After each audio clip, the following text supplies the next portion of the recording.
दुर्गाष्टकम्। कात्यायनी महामाये कट्कबाणधनुर्धरे कट्कधारिणी चण्डी श्रीदुर्गादेवी नमोऽस्तुते।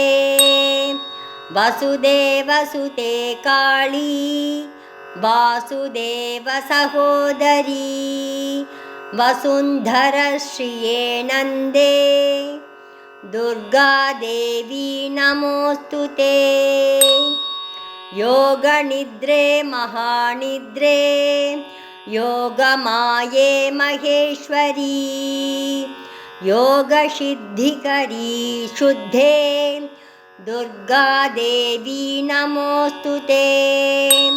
शङ्खचक्रगदापाणे शार्ङ्गात्यायुधबाहवे पीताम्बरधरे धन्ये दुर्गादेवी नमोऽस्तुते।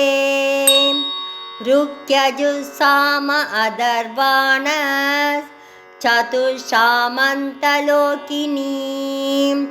ब्रह्मस्वरूपिणी भ्रामी दुर्गादेवी नमोऽस्तुते। वृष्णीनां कुलसम्भूते विष्णुनादसहोदरी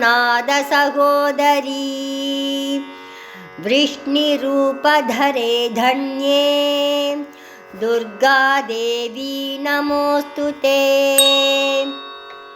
सर्वज्ञे सर्वगे सर्वे सर्वेशे सर्वसाक्षिणी सर्वामृतजडाभारे दुर्गादेवी नमोऽस्तुते।